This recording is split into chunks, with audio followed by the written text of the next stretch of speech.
ফিরে এলাম বিরতির পর। নজর রাখবো এবার অন্যান্য খবরাখবরে। কেন্দ্রীয় সরকারের জল পরিবহন দপ্তরের উদ্যোগে সোনামুড়া শ্রীমন্তপুর চেকপোস্টে ৬,৯০,০০,০০০ অষ্টআশি হাজার টাকা ব্যয়ে নির্মিত স্থায়ী জেটির উদ্বোধন হলো আজ। কেন্দ্রীয় সরকারের বন্দর জাহাজ এবং জল পরিবহন দপ্তরের মন্ত্রী সর্বানন্দ সোনোয়ালের হাত ধরে ভার্চুয়াল উদ্বোধন হয় এই জেটির। শ্রীমন্তপুর স্থলবন্দরে উপলক্ষে আয়োজিত এক অনুষ্ঠানে উপস্থিত ছিলেন মন্ত্রী সুশান্ত চৌধুরী, পরিবহন দপ্তরের সচিব উত্তম চাকমা, ল্যাম্প পোর্ট অথরিটির আধিকারিক এবং সীমান্তরক্ষী বাহিনীর আধিকারিকগণ। এদিনের অনুষ্ঠানে ভার্চুয়ালি আলোচনা করেন কেন্দ্রীয় মন্ত্রী সর্বানন্দ সোনোয়াল এবং মুখ্যমন্ত্রী মানিক সাহার ভিডিও বার্তা পেশ করা হয়। তবে যদিও বলা যায়, পাশাপাশি শ্রীমন্তপুরে উদ্বোধনী অনুষ্ঠানে বক্তব্য রাখতে গিয়ে মন্ত্রী সুশান্ত চৌধুরী কেন্দ্রীয় সরকারের ধন্যবাদ জ্ঞাপন করেছেন এবং উত্তর পূর্বাঞ্চলকে বিশেষ দৃষ্টি দেওয়ার বিষয়ে কেন্দ্রীয় সরকারের ভূমিকা নিয়ে প্রধানমন্ত্রী এবং রাজ্যের মুখ্যমন্ত্রীকেও ধন্যবাদ জানিয়েছেন। তবে এই বিষয়ে কি বলছেন মুখ্যমন্ত্রী, পাশাপাশি সুশান্ত চৌধুরী, শুনবো। The adjacent facilities of the land customs station at Srimantapur in India and Bibir Bazar in Bangladesh. This seamless integration of physical and regulatory infrastructure will ensure efficient and hassle-free cross-border trade.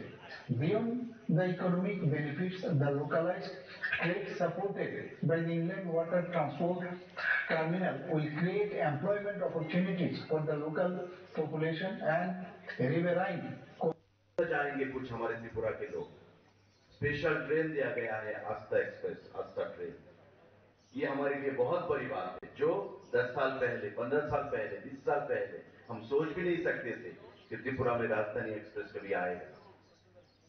और उस सबसे बाद जो last में आता है हमारा waterways, ये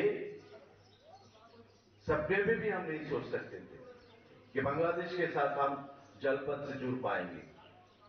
हंसते थे लोग कि त्रिपुरा में जहाज आएगा, लेकिन बड़ा ना हो, छोटा स्टीमर हो, नाव हो, जो भी हो, आज बांग्लादेश के साथ हम जुड़ चुके हैं। इस शुभ अवसर पर मैं आप सबको बहुत बहुत मुबारकबाद देता हूं।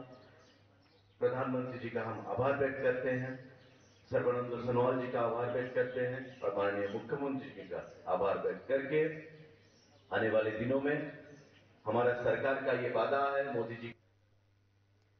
আপনারা শুনলেন মন্ত্রী সুশান্ত চৌধুরীর বক্তব্য, পাশাপাশি মানিক সাহার বক্তব্য। অর্থাৎ এই ক্ষেত্রে আজ অনুষ্ঠানে ভার্চুয়ালি আলোচনা করেছেন কেন্দ্রীয় মন্ত্রী সর্বানন্দ সোনোয়াল, পাশাপাশি মুখ্যমন্ত্রী মানিক সাহারও একটি ভিডিও বার্তা পেশ করা হয়। পাশাপাশি শ্রীমন্তপুরে উদ্বোধনী অনুষ্ঠানে বক্তব্য রাখতে গিয়ে মন্ত্রী সুশান্ত চৌধুরী কেন্দ্রীয় সরকারের ধন্যবাদ জ্ঞাপন করেন এবং উত্তর পূর্বাঞ্চলকে বিশেষ দৃষ্টি দেওয়ার বিষয়েও কেন্দ্রীয় সরকারের ভূমিকা নিয়ে প্রধানমন্ত্রী এবং রাজ্যের মুখ্যমন্ত্রীকে ধন্যবাদ জানিয়েছেন। এবং এদিন আসাম রাজ্যের গুয়াহাটিতে ৩০৮ কোটি টাকা ব্যয়ে প্রায় ৯টি প্রকল্পের উদ্বোধন করা হয়েছে, পাশাপাশি শিলান্যাসও করা হয়েছে।